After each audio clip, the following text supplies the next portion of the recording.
are creating something new, a new offer for the world, something that involves your art, you're trying to make that combination between your professional life and your creative life. You're trying to bring them together.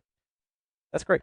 That's what we're all about. But there's some things that I want us to be very mindful of in terms of what to expect along the journey because it's very rare where someone puts something new out into the world and then, everyone rushes towards it. Everyone tries to get it, right? Like just that's just not a very realistic process for how any of this operates.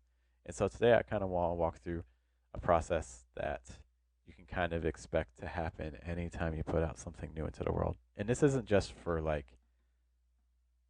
like a physical object. So for instance, I'm thinking like the iPhone. This can be for a book. This can be for a show. This can be in terms of just bringing your art into the world. What's kind of the state? What are the stages that you can expect along the way? We're going to be talking about today in this episode of Arts and Offers. Welcome again. This is the poetry podcast that talks about that link between poetry and art and business. Once again, my name is Geoff. I'm Matthias. Thank you for being with us again, sir. Oh, of course, man. It's great. It's a great day to be. I feel like we're in our last days of really great kind of weather, and it feels good. Yeah, the trees are changing. I'm looking at the tree right in front of us. A couple of leaves already browning and things like that. They said they would never switch up on us, but now look at them. Look out. If you can't trust them, Who can you trust? not me. You can't trust me. This is true. Yeah, but the weather is super nice today. It's been nice all week. We are in a drought because it has not rained in a very long time. That's like we used to live in San Antonio, and I think our first year in San Antonio, it rained 3 days the entire year. Whoa, 3 days.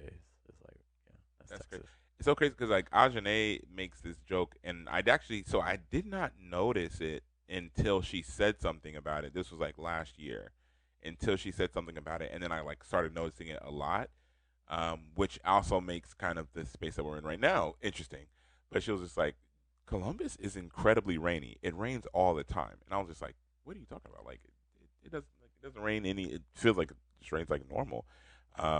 And then like every time like we would have somebody come and visit, whether it be one of Ajane's friends or family members or something like, or one of my people would come into town. It'd be raining. It was like it'd be raining, and they'd be like, "Man, it's raining all the time here." And I started thinking about it. I'm like, I mean, I guess it does rain a lot, but like, is it more than other places? And then everybody's like, "Yes, it's more than other places." So, which is also interesting because like now I'm like, man, when was the last time it rained? Yeah. I think coming from Philly, the big thing wasn't the rain, but the cloudiness. Because Philly, during the winter, does not get as gray as Ohio does. Like, Ohio is gray from, like, October through April, May. Like, it's just like a solid Gloomy. 60 to 70% of your days are gray. Like, your typical weather thing is, like, it'll be sunny in the morning up till like 8 o'clock, and then the clouds will roll in, and then they'll go away at like 5 or 6, and then so most of your day is just really great. That's the thing I remember Yeah. coming from Philly to here. Yeah, Yeah. So are you saying like that Philly is like brighter? it's a little sunnier. Brighter? Yeah, Yeah, the it's- Midwest is. Once you get to like, I would say like like west of like the Appalachian Mountains, things get really gray in that like Midwest area. Yeah, Yeah. yeah. Well, we try at least. Yeah. But speaking of mountains, I want to talk today about a concept called the chasm. When you hear the word chasm, what do you think of? It's a good word, right? It is a good word. I mean, I think about like the Grand Canyon. Cool. You know, I think Yeah. about like what's that one guy that used to like jump the canyon, or used to like do a whole bunch of Oh, Evil Evil Knievel? Yeah. So, There's a name. Yeah. Doesn't he have a kid who's like doing the same thing? I, Am I making I stuff up? have, Does Daredevil's run? Does it run in your blood? I don't know. maybe I have no idea. Hopefully, I mean, hopefully, 'cause you know what, Jack Hanna, you know his kids are like also like zoologists and all this other stuff. Yeah. I'm just like, yeah, that feels right. It reminded me of like Steve Irwin when Steve Irwin passed away. Steve Irwin too. Yeah. I was in college, and to be clear, I don't play guitar very well. I don't play guitar much anymore. But my roommates and I and a friend, like, we made a little band called, very disrespectful, a stingray named Steve. Whoa. That Whoa. that Oh was like man. that Oh that was man, our band. Geoff. Yeah, we weren't How very good. could you?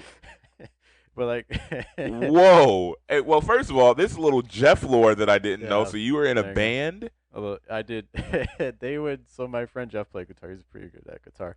And then my friend John Is this Geoff with a J? is Jeff with a J. Yeah, All right, yeah. Geoff with a So J. it's What Jeff did with they a used J to and call you Jeff guys? and Geoff Jeff. with a J, It was Geoff with Jeff a and G. Jeff. Yeah, it was Jeff and Jeff. All Yeah, right, yeah. And then we had a friend named John, and John would do vocals. Jeff would do guitar, and then they would Jeff, have Jeff, me. and John.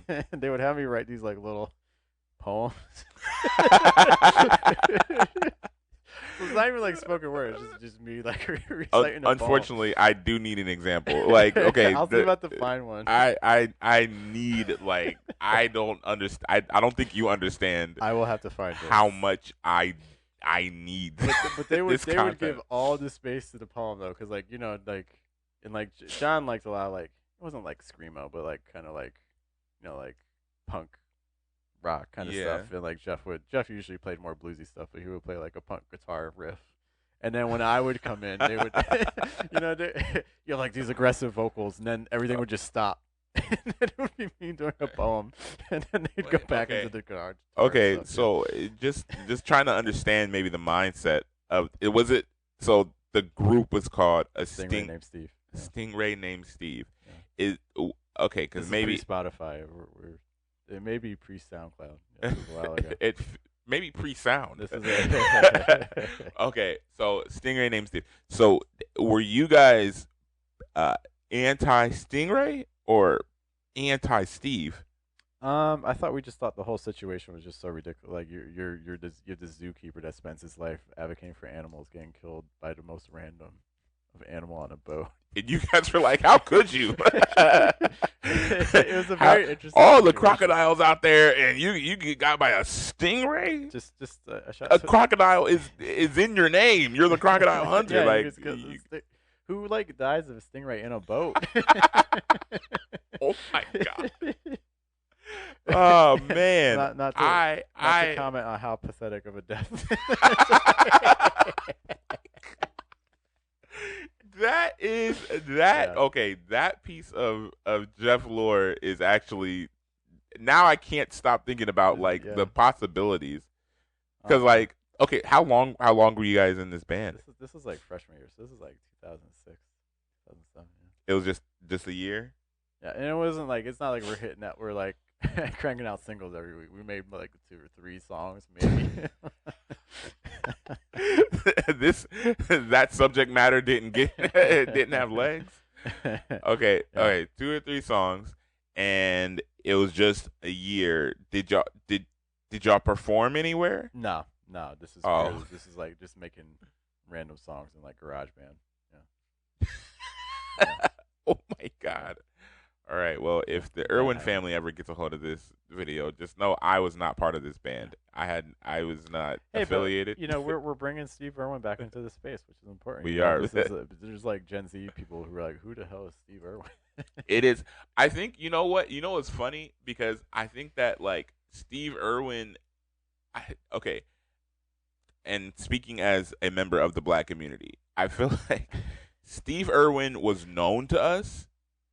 And like it was almost like just like a part of our lives. I've like, never even seen his show. Like he had a show, right? I've yeah, never watched he had a show. He would go on to like he was on like Oprah, and it was just and what's funny is like he would like go on to these shows and just bring animals, and like one would naturally ask like a lot of these shows had zero to do with animals whatsoever. It'd be like an episode of Oprah where she's just like talking about drug addicts being able to reconcile with their family. And what are your thoughts on and this, later on, Steve Irwin? and then later on, Steve Irwin's going to bring a tarantula. Like, what's happening? So it was just funny. So it was just like we just knew of him and we knew him everywhere. But there's very little causes that I felt as passionately about as like finding that stingray and doing that stingray. I don't know why. Like literally, it was like everybody at my school was just like, if I ever find that stingray, Oh, the people took up the cause. I we like was that. like, yeah, nah, forget that stingray, man. We're fine, like, and we're gonna find the whole This school of stingray. I don't, I you don't don't know even what. travel in schools. Like, I don't know, I don't know Jeff. nothing about stingray. I've I didn't even seen. know they could kill it. I had no idea they could I had attack no people. idea they had that kind of firepower. It's I said when they said killed by a stingray, I'm like, like I don't even know what how that did happened this because thing? it's literally its tail. Like how does that? Like I have to It could jump up shoot, and then like spin around and then like but no, I thought it shot. There's a thing that shoots out of it. is that true? I'm. I mean, I did. my for most of my formative years, that is how I It's thought that it's Steve they could Irwin shoot. died. It's I don't I'm pretty sure it's a thing inside and it shoots out of him. I don't maybe I don't know. I never maybe I don't know enough about my stingray anatomy. Hank, unfortunately, okay, if I, you're watching this in the comments, all right, but I wanna actually I can tie this into our central topic actually. So so hear me out. I'm So ready. you mentioned that he was brought on Oprah, right? And Yeah, he has nothing to do with Oprah. You know, like he has nothing to do with the things she's talking that's about. not what But Oprah would say. you know, are, um, are your family members stinging you with their this- drug addiction?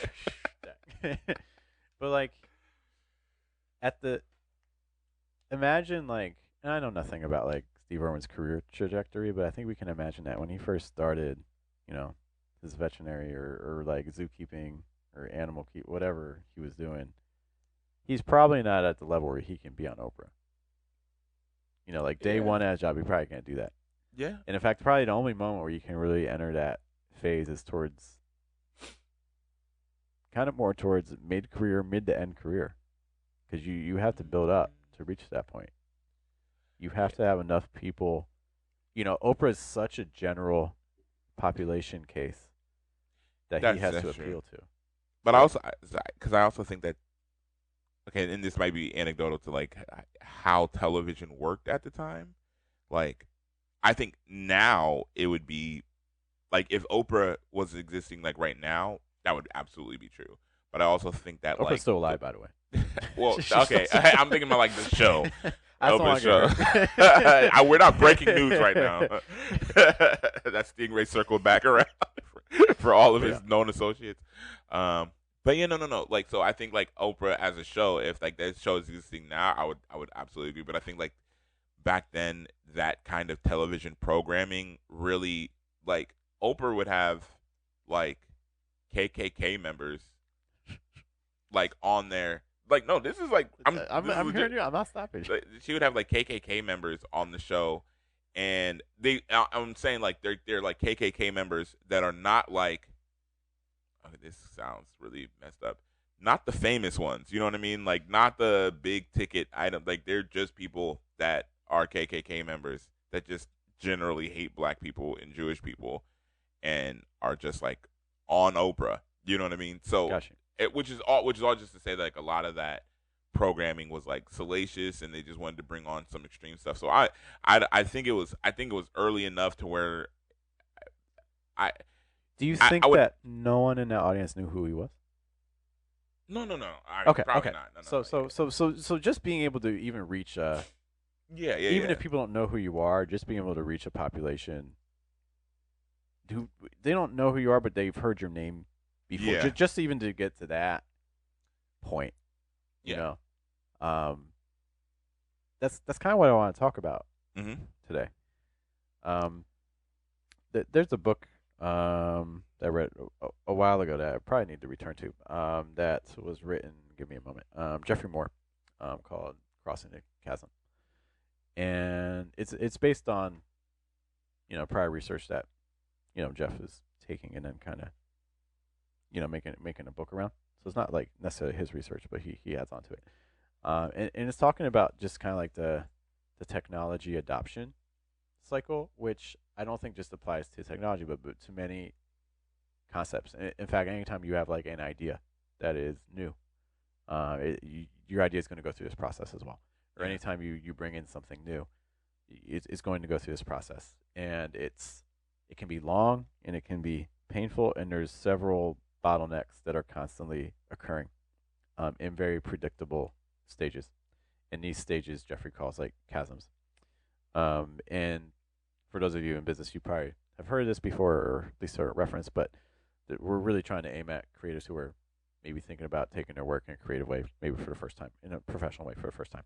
Yeah. So you can look up the technology adoption lifecycle, but we're going to be kind of referencing that today. Because it's something that, everything I've done I'm going through, Diverse is going through it. My teaching business going through it. It's farther along than Diverse is and things like that. But in some ways it's discouraging, but some ways it's encouraging too, because it's a pretty predictable path. And the way it works is like this: when you introduce something, the very first step is appealing to people that Jeffrey calls like the innovators. These are the people who are drawn to things just because they're new. Yeah. That's the thing. In some ways, they're willing to forgive flaws. They're willing to forgive imperfections. They're willing to forgive things. They just want to be. They want to be that person that's like, hey, have you heard about this? Like this new thing. Like people are just drawn to the new. It may not even be that great a thing, but they're really drawn to it. Okay, so that's kind of your first group. This is a very small percentage. I'm looking at a chart from Jeffrey, and he's saying, this is like your first like 2% of people, 2%. Which, think about that, and this maybe aligns like when you first start something, you get one person that's interested. Yeah. Out of all the hundreds of people and things like that may know about it, a very small percent. Yeah. After that group, what's going to happen is expect to slow down. It's going to be hard. Every time you move from one group to the next, there's a chasm. And you can persist and keep working and try to move past it, or your project will die. That's just the end of the life for the thing. Yeah. After that, there are the early adopters, a larger group of people. The chart I'm looking at refers to about 13%, 15%. Still not a great number. Yeah. But these are the people that see it. They're not like the innovators. They're a little bit less forgiving, although they're still not looking for perfection, but they're willing to still try something new if it helps solve their problem and things like that. Yeah. They're not so risk averse. They're willing to take a chance on something, even if it doesn't work out. Yeah. Once you move past that group, again, there's going to be a chasm. Okay, so moving from that group to the next, you can expect there's going to be some tension and some difficulty. From your next group, this is the early majority. So now we're starting to get into somewhat significant numbers. We're starting to build up some momentum. We're not at the general population yet, but we're starting to. Yeah. And the group, he says, he calculates this. Again, these percentages, take what you want, but like he's saying 35% your population. After that, again, there's going to be another gap, and then you're going to have your late majority. So you had your early majority, now you have your late majority. Okay. By this point, most people are kind of aware of you.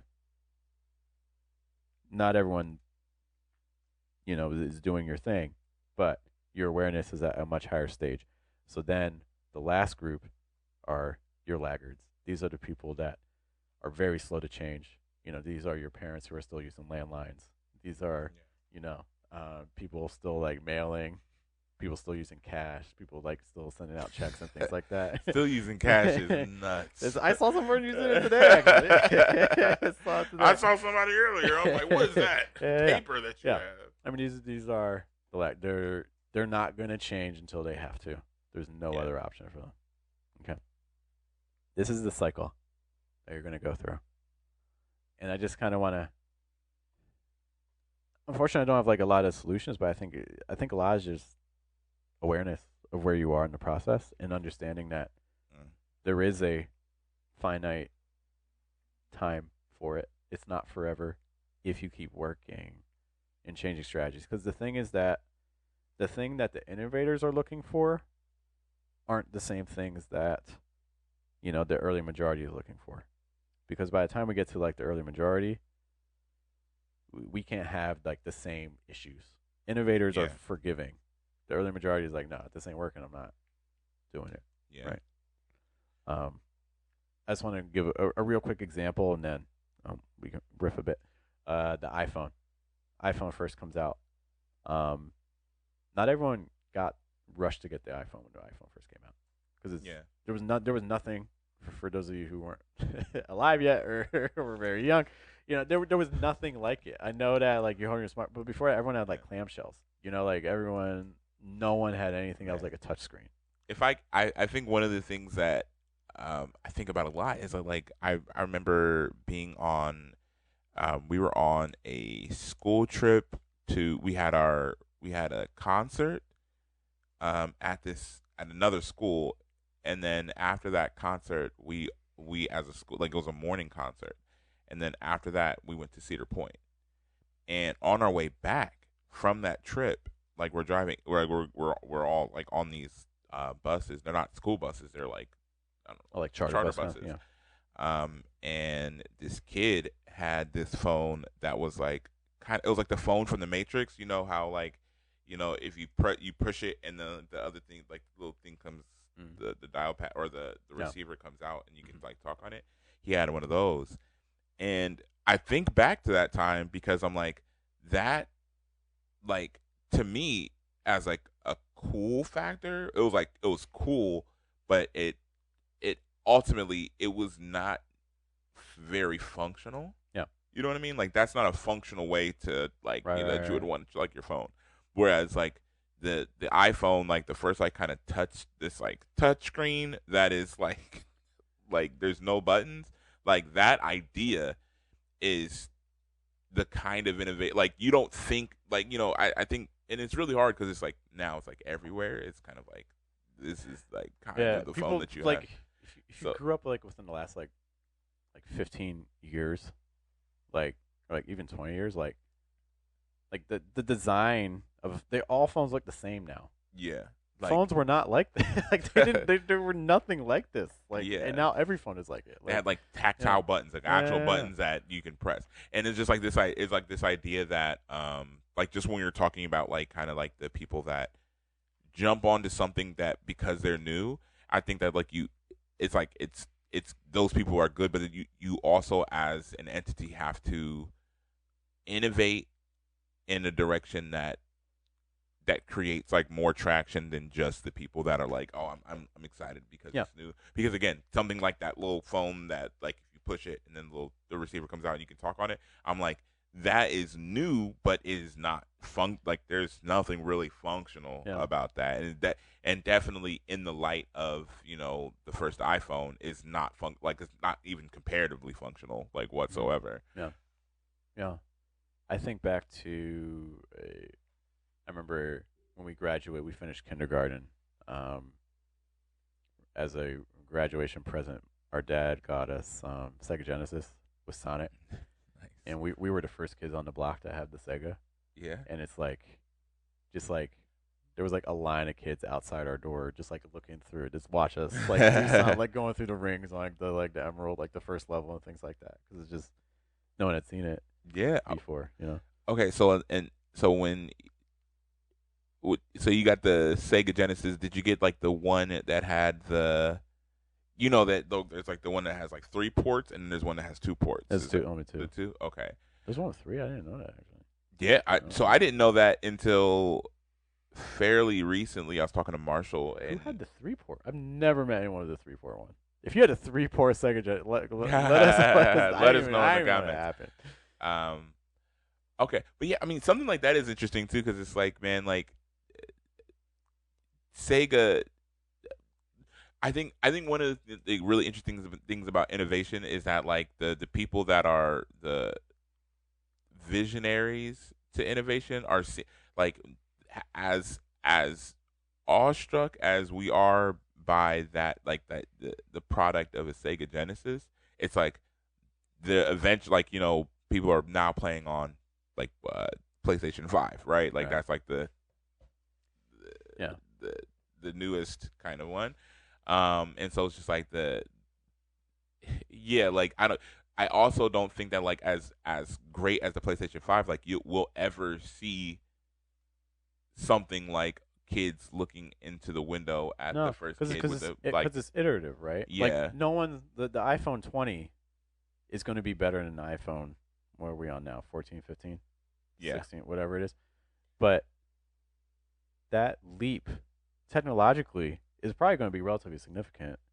But yeah. the leap from no iPhone to iPhone That is forever is greater. a You like know, you know. night and day. Yeah. So it's like, yeah, you don't have that same magic. So that's the advantage. Like if you are a visionary and you do bring in something completely new, you can disrupt. That's Yeah, what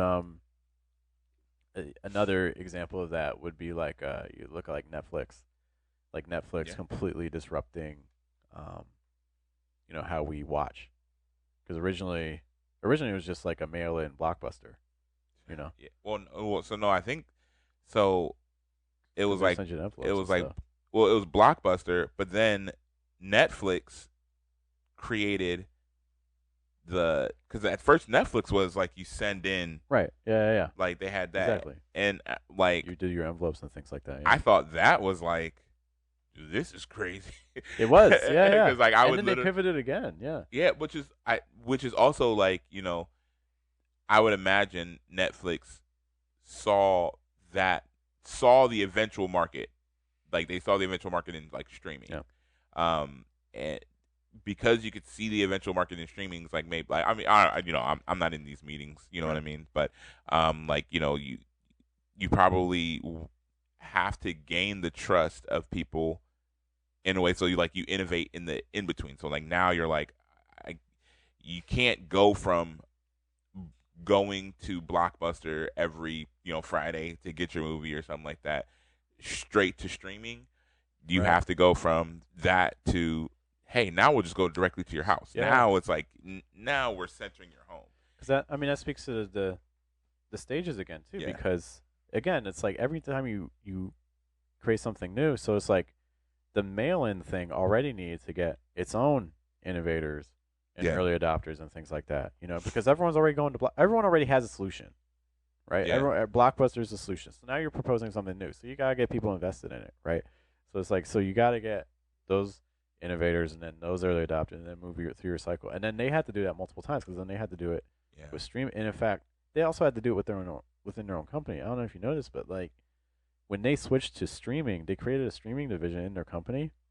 They didn't let anyone from the DVD side go to the streaming meetings. They created a whole new team because they didn't want that mm, interference. Because if I'm a business and my business right now is the DVDs, what are the DVD people going to want to do at the streaming meetings?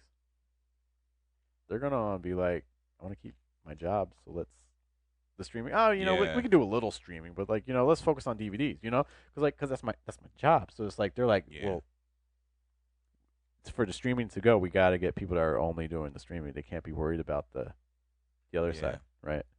That makes sense. So I want to kind of tie this into us and as creatives and as people that are trying to create businesses around what we create in Yeah, art and things like that. And I think one of the things that we've seen is that a, like just the cool factor probably isn't going to be enough to sustain you for long. You talk about the phone like, oh, that's interesting, but yeah, it's not necessarily functional, right? So that yeah, doesn't go. Whereas like the iPhone is interesting, but it also is aesthetically, they pay a lot of attention to design, yeah, and they also pay attention to function, and what's Apple and iPhone famous for? Like easy use. That like my grandma could use an iPhone easily. God yeah. bless her zombie bones. Just some people. But I think so. You think about something like that when it comes to like to functionality because it's also like you're solving a problem beyond like the cool factor. I remember Yeah. I've watched that the Apple meetings things like where Oh Steve yeah, yeah, Jobs yeah. is like introducing it and he's talking about the problem like and which is also I think is like a kind of a really cool kind of direct approach for how you communicate with your audience, right? Like he's talking them through what the innovation is. He's saying, "Hey, we're trying to like the BlackBerry, half of the device is buttons. You know what I mean? Which makes the screen like which it means that the screen has to be smaller. So in order to get the screen to become a larger screen, you have to do something with the buttons, and you have to do all these other But things. just as like so, the things that Yeah, when we create something new is we really you really gotta linger in that problem aspect yeah, and look at all different viewpoints. So it's like it's not just about, oh well, we have these buttons so the screen is smaller. Well, then we gotta compound that. Well, if the screen is smaller, then that also presents this problem. And if yeah, there's this much keyboard, then there's this problem. And so like and you like also like trying to poke the holes in like the different solutions. So it's like, well, you could do this, but then you lose this. You could do this, but then you lose this. Like the more you can linger in that, especially as we try to transition from uh, like like like early adopters to early majority and yeah, things like that. We got to kind of because people are smart, right? They're going to be like, well, what about this? What about this? They're constantly yeah, thinking of these solutions too. So the more we can kind of dwell on that, that can help a lot with the transition. Sorry yeah. for interrupting. And also, no, no, you're good because it's also. I mean, that brings up a good point because also, your customer wants to feel smart for choosing you. Yeah, You know what I mean? Like yeah, your yeah, customer wants to feel like they're not only making a wise decision, but they're making an intelligent decision that if they explained it to their friends and their cousins and their their associates and their coworkers and stuff like that, they feel like they are smarter. They're yeah, making this like really smart, cool decision, and so walking them through it, and because it's like, you know, in idea meetings, like I've been in idea meetings at my old job, when we're working on things. I've been in idea like sales meetings for like at my job before that. And I am often like in idea meetings like that center like myself and like a lot of times just like one or two like creatives that like I'm like working with at the time depending on like the project. Um, and with that, like the thing that we are doing is pretty much what you kind of see in like I think Steve Jobs, like the reason why that was kind of revolutionary, a reason why those kind of that format of presenting like product to the world is kind of because it's like you're taking something that is pretty much like just happening in a boardroom somewhere else or like some just happening on your tech floor or something like that, and you're bringing it out to the world. You're yeah, saying like, hey, so we have this product currently, and this product right now, this phone that has the buttons on here that flips out right now, it works. Right now, people use it. People talk on their phones. But what are like we are not like we don't want to settle for something that works. We want to figure out, okay, what does not work about this product. And it was so interesting because like as he's talking about it, he is it's like he also knows that whatever they have right now is an innovation that is this wide berth from where they are like anywhere because nobody is thinking take all the buttons away because like that was like kind of like this like that big kind of hushed moment like what are you talking about take the buttons away. And so he's building up this like he brings out all these designs and I'm sure they probably were coming up with in their meetings they were like this design this design this design and like how the issues with those designs. And so this idea that you're going to take all the buttons away was kind of like this really revolutionary like not only was it revolutionary for Apple but it's like everybody realized I think at that point that like in order to compete we have to adopt the same the same like the same design. yeah, You know what I mean? Like that's how huge of a gap it is because it's like now you people they also understood like okay so much of the market is about to be swallowed up by Apple right now because people just are going to transition over to that. So now, in order to even potentially sell somebody on leaving Apple to come to us, we have to give them a similar designed experience in a way that it's like it's like I can't go I can't I can't go from this to a BlackBerry. You know what I mean? Would never happen. Couldn't do it. yeah, And for a lot of people, their first phones look something like this.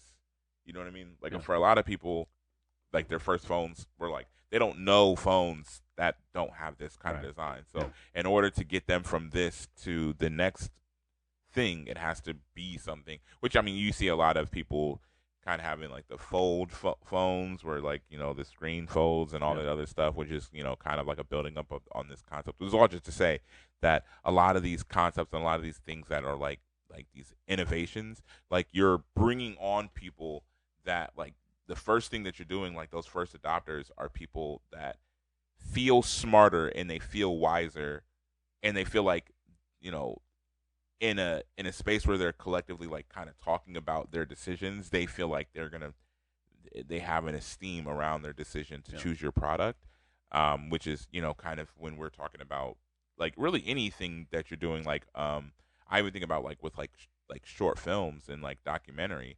It's like if you lined, you know, a whole, you know, if you lined what I'm doing up with, you know, what somebody else is doing, like I really want there to be an esteem around, oh, this is a Matthew Pitts like documentary. That means Yeah.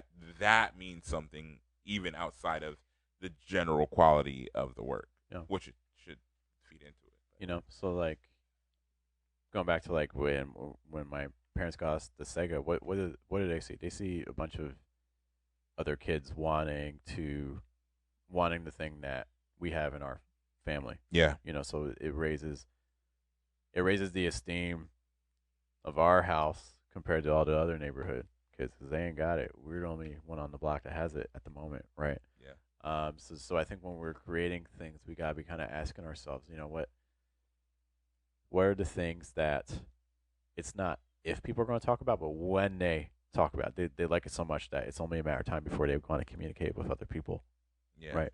So like we have to give them the things that are worth celebrating because a lot of times the thing itself very often is not the most valuable part. It's how the person who gets it can convey their story to other people. So it's Yeah. like when the Sega is not the important thing. The important thing is that, oh, my kid has the Sega. My kid is the person that has the thing that other people want.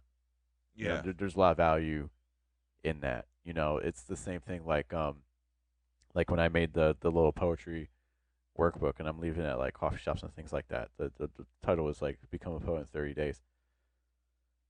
I'm aiming at people who want to convey to other people that I'm artistic, I'm a poet, I think creatively, I'm a creative person, you know. Yeah. Um, so it's like, what are you actually appealing to? You know, like there are people who do not go to McDonald's not because they don't like the taste of the food, but they don't go to McDonald's because that's against who they view themselves as. I'm not a person who eats fast food, Yeah. you know.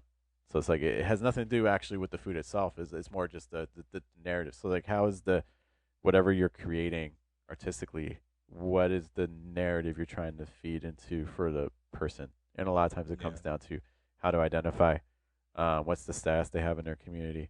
So how can I amplify that? You know, 100%. and that's one of the challenges that I think the verses has is I'm asking people in the poetry space, a space that's dominated by status and affiliation. Uh, Even like from the slam community, you see so many people from slam moving over to page and like MFA and things like that. You know, so even Yeah. the slam community is drawn into it, where we're putting status high, MFA degree high, professor job high, um, published book from a top tier publisher high. These are all they're all status. It's all status symbols. Yeah. You know, we're going after the Ferrari. You know, um, and the verses is not doing that, and that's a real obstacle that I'm still Yeah. toying news ideas out. Like I think conveying the independent route as viable, but also able to attain similar levels of status in the sense of like parity Yeah. is challenging. It's that because I mean it's also because it's working against it. Okay, so it's working against like a couple different things, Yeah. but one of the big things it's working against is kind of like what I would probably like.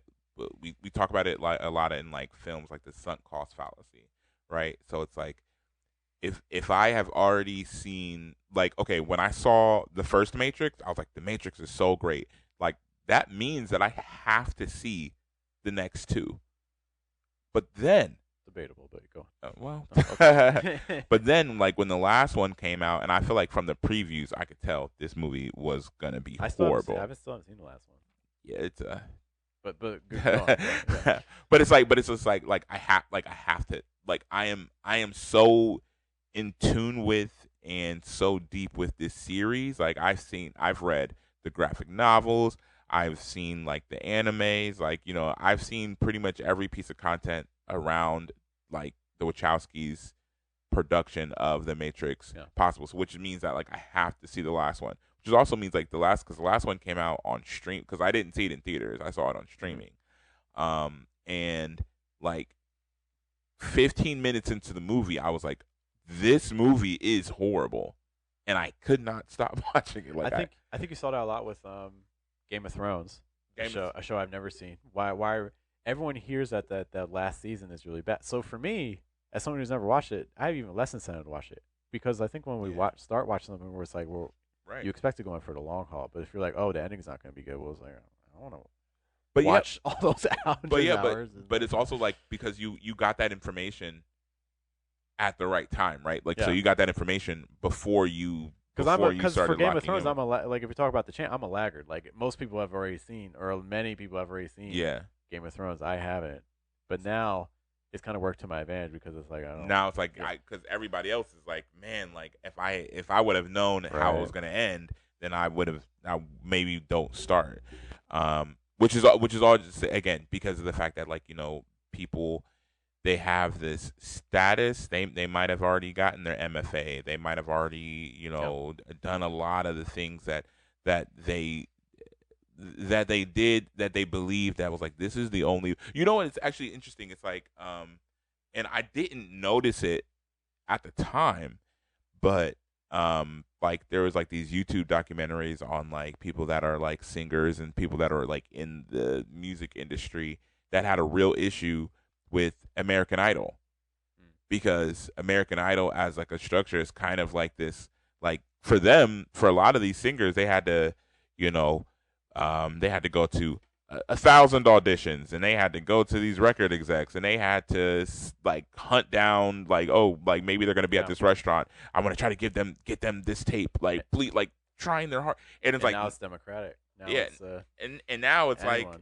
not only that but it's like it's a clear direction so like it's like if I audition and because it's to be clear not all the time if you were one of the best singers in the world it's like if you weren't lucky enough to trip upon a record exec over here, or to stalk them or something like that, then maybe you never get the kind of shot that you really want, or that you think you deserve, right? Whereas in American Idol, it's like now it's like this process that they're like, oh, so I didn't have to do all that. Yeah, and in fact, it even gets deeper than that because sometimes the people who are horrible. People that actually, man, okay, can create a career off of being horrible. Okay, I don't want to. Paul Hom, I remember. He's the one dude, right? That's the guy that was clearly bad, like clearly bad, and he made it very. It was puzzling, which I think speaks to if we're creating a business around art. In some ways, it's a relief because the craft isn't the thing that determines the outcome. Yeah. You know, like we can think of like the one example I give a lot is like that like Jesus fresco in Italy that like got completely butchered, or was it Spain? It was like Italy or Spain or whatever. Like the restoration was horrible, but because it was so bad, that town was rejuvenated because so many tourists went to see how bad it was, and more people know the name of the artist who restored it than the original artist who made it. So, and I think that's really disruptive to the art world because the art world so much has prides itself on status and esteem related to. We assume that the people who are big in the art world have game, you know, that they have, and to suggest otherwise is insulting, is negative, you know. And there's I think it's like for the people that are coming up under a lot of those people that have like those accolades and things like that, it's like you might not even have landed at the spot that that a lot of these people have landed. I don't want to name names, right? But you might not have landed at those spots, but because you have this reverence for this person, somebody over here saying, well, I mean, I the thing that you want is for your work to reach as many people as possible, and you want for your work to resonate. You know what I mean? Like in one way or the other. Like maybe it's negative, maybe it's positive, but you want your work to have the shot that you want your if you drop a book, you want that book to have the kind of shot at the audience that somebody up here has. And maybe like there's a okay, so and like another layer of resistance is also like people seeing this new wave coming and being like, I just I can't, I don't trust, or I'm apprehensive. It's almost like it's kind of like, it's almost like faith. You know what I mean? It's like, man, I understand that you're dropping some knowledge that if I looked into, I actually might be swayed. You know what I mean? But that's the reason why I can't look into it. That's the reason why I Yeah, can't yeah, go over yeah, there, yeah. because it's like I become a different person. I operate a different way Which is if I hear that, oh, all the mechanisms that they're using to get their stuff out, like, you could probably do a lot of that yourself, and it would get it would be hard to build from scratch, but once things are operating, it it's going to sustains feel itself. different. Yeah, yeah. Once things are self-sustaining, it's like you're not relying It's you can more get to a free. point Yeah, where you you're can do not way more. relying on all these other things, like it's just you. And while now again, there is a certain amount of responsibility that you have when it's just you, as opposed to when it's not. But then it's like, now it's just you. Now like whatever splits or whatever that are happening, they're just coming to you. Whatever like I I think about You're good. I think about, when it comes to like promoting, right? Which is like a really big kind of, like, even some of the larger presses don't do a great job at No. like promoting, or they don't really understand what they have in order to promote. And I'm not even so actually I don't want to call the press out necessarily, but my wife, like, the like for her chapbook, I vividly remember like kind of this window of time when we were like, man, like, but if they just did this and this, we could do so much more. You know what I mean? And it felt like we were kind of like our kind of handcuffed to like their process, their time, Mm-hmm. things that they were doing. But also keep in mind, a lot of other people had went through that process. A lot of other people were, and not only, not just with this press, but with other presses and all this other stuff. Everybody went through that, and everybody just kind of builds that into their experience. They It's the know system. Yeah. that is how things go. So somebody comes along and says, hey, have you ever thought about maybe just like, what it would cost, what it would look like for you to print your book yourself, what it might look like for you to promote your book and be able to just talk about your book from your own perspective, like to build the infrastructure around your work that doesn't rely on this other entity to push it for you. Have you ever thought about that? It's like, I can't, because that's not how things are. Right. The way things are is different. So, Yeah. Yeah. Yeah. And I mean, that speaks to exactly the same cycle, because yeah. whatever you create is going to go through this cycle. So it's like there are those people that are like, if I didn't think more about what you're saying, I might be swayed, but I'm not there yet. And so the question is like when you first start something, because there's going to be people like that. There are the late majority comes late. It's not step one. It's step, it's way down the Yeah. line. There's three, four chasms you have to cross first. So that's why I like starting off with those innovators, because each time you move from one stage to the other, you're slowly priming the next stage. Yeah. So when I'm working with the innovators, I'm slowly priming, the early adopters. And when I'm get through like the early adopters, I'm slowly priming for the next group, you know. Um, but it's also not a guarantee, and that's the hard Yeah. part. There's no guarantee that you're going to get through the chasm, 100%. So, and also the things that got you to step one aren't going to get you to step three, because Yeah. like we said, you got to mix it up. So I think, like I mentioned before with the verses, I think some things I'm kind of gearing towards. One of the things I'm seeing with Columbus, and I've known this for a while, but I think Columbus, because the verse is based in Columbus. Columbus, I think, does a really good job of showcasing work, but I don't think it does a good job of developing the work. Everything is all about performance and showcase. Um, and a lot of there are development opportunities. I mean, like there's an MFA program, there's spaces like Urban Art Space, which again is like OSU. Um, but a lot of the resources are going to people who are already kind of pursuing those very traditional paths and already kind of established to a degree. Yeah. Um, for people who aren't at that, like your average poet going to like an open mic isn't really interested in development, which is Yeah. typical. You expect a show like that is going. Most people aren't going to want to go to that next level. So I think with the verses, one of the things again is like focusing more on the online sphere. Having Yeah. things in person, having things in town as local presence, especially for like recording, like things like this. But targeting the online because we can reach more people who may be more likely to resonate with the message Yeah. than locally. And then as that grows, then we can slowly build up the local stuff. But that's why whenever I do like a local thing in town, I want to get the recording and things like that because I kind of don't care how the in person does because it's too hard to. It takes a lot. Yeah.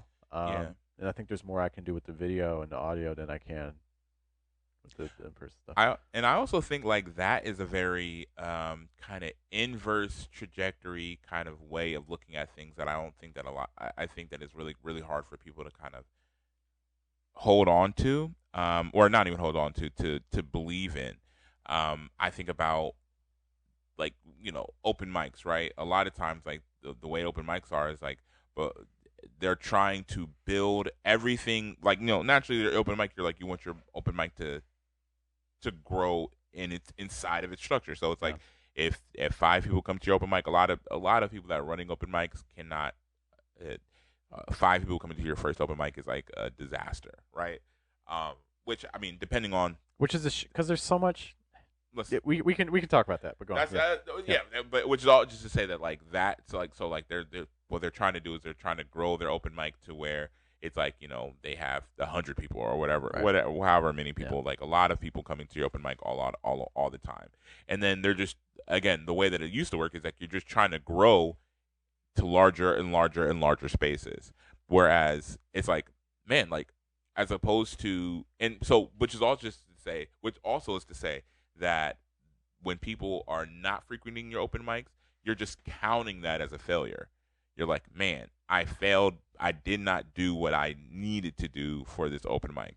But I remember this was years ago. But when you started doing like recordings of the open mic and being like, you can hop on the open mic and then you could sign this thing and you can be like recorded and we can publish your stuff online and all this other stuff. It's like that is it takes doesn't matter what doesn't matter how many people if only five people came to the open mic, because if you're just like okay now I'm just publishing poems online, it's like now you have this additional kind of dimension of visibility for the platform for that artist, and now the artist wants to share because their stuff is on this platform, so now you have this other growth trajectory that's happening. And I just think that it's like okay like you don't really have a failure here, you just don't know what to do with what you have right Yeah. now. Yeah. And there's a lot of things you can do with a small mic. Like for instance, over the weekend we had the Hilltop Hop, so we had an open mic here, first Yeah. one, and I didn't set it up like a regular mic. Like I saw people coming in, like what, let's do a different set. So instead of like the mic and like the PA and calling up people, to stand up in front of people, we did like a circle, Yeah. right? And then one of the advantages of that is we got to hear people's stories and things like that. We got to hear what people are doing artistically in a way that if we had done a normal open mic setup, we wouldn't have been able to get. We didn't get. You can't get stories at a traditional way like that. People go up, they do their poem, they sit down. But this was a Yeah. lot. It was good checking in with people, see what they're doing, We got to see. I'm thinking like Laurent and Tina. There were a couple. We got to see their dynamic more. Nice. Like there are things that you can No, do. no, I'm sorry. The poet Oh, Laurent. there's things you can do with whatever you have. Yeah. There's things I can do with a small open mic that I can't do with a large open mic, and vice versa. You know, Yeah. um, But it's just it's like you it is I mean, and this is also something that I'm learning a lot when it comes to like making collage, when it comes to making like film and stuff like that.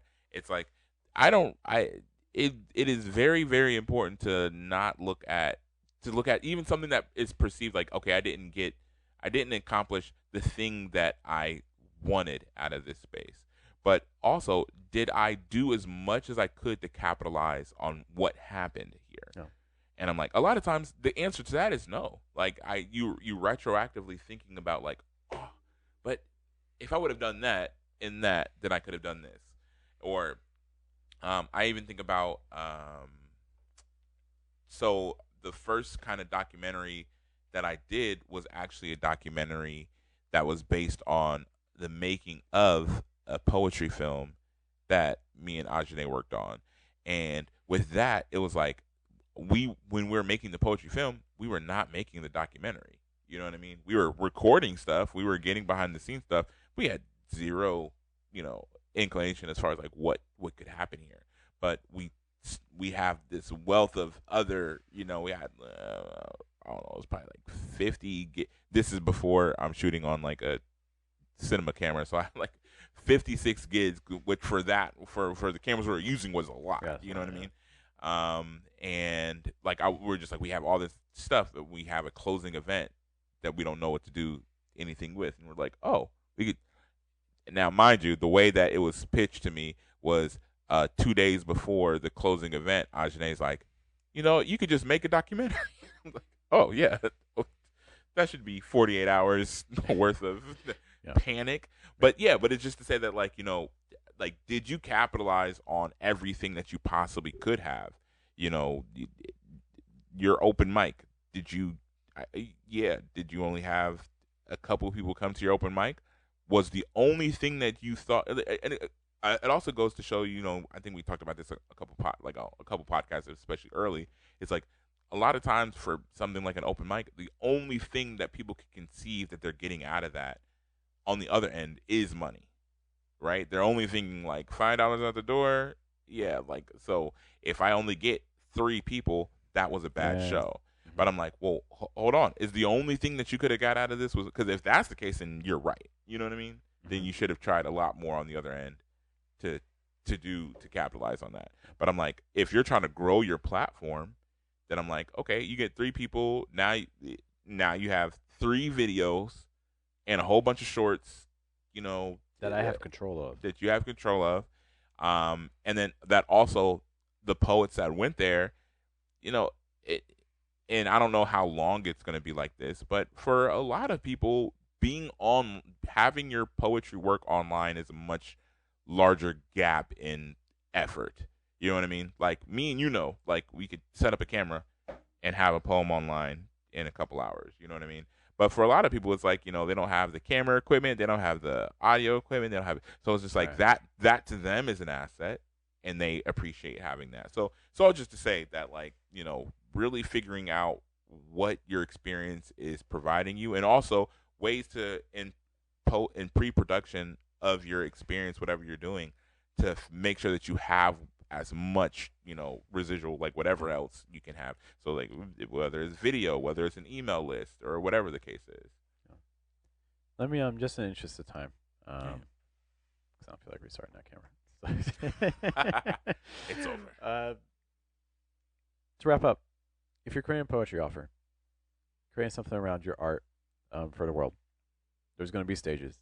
There's going to be 4 or 5 different chasms that you're going to have to cross, and you're not guaranteed to cross them. And it's going to be hard, and you're going to be frustrated, and you're going to be wondering, how do I get from one group to the other? And it's probably going to be slow. For some people, it'll be fast, but for a lot of people, it's slow. What do they often Yeah. say? My overnight success took 14 years or whatever. Very common situation. Talk to Trip. Yeah. He talks about that a lot. But if you are willing to persist, these are the things you want to think about. The first people that are going to be drawn to you, in all honesty, when you get bigger, may not be the same people that are drawn to you anymore, because those people are drawn to the new. And when you're not new anymore, you're not going to be drawn to them anymore. Yeah. Conversely, you're going to be a safer choice. So that means you're going to be more appealing to other people, right? And then the cycle just kind of continues. And so the more you can kind of think about the group of people that you're in and giving them the best experience that they are looking for before you move on to that next group of people, I think that's what can really set us up, you know. But hey, it's long, it takes time, it takes persistence, and acknowledging that. Like sometimes, if you're hurt, just finding out what hurts you can take away some of the pain. I don't know if you ever had that. Like sometimes, like man, something my back hurts. Oh, my hurt right. Oh, I have a little cut right there. Oh, I didn't even know that. And now it doesn't hurt as bad. Yeah. Like sometimes I have like just identifying, just naming things makes them known and less scary. Yeah. Um, so this is going to be part of the process, but you can do it. Keep at it. For sure. Once again, my name is Jeff. I'm Matthias. We'll see you next week on the next episode of Arts and Offers. Thank you guys. Have a good day. Have a good night. Good afternoon.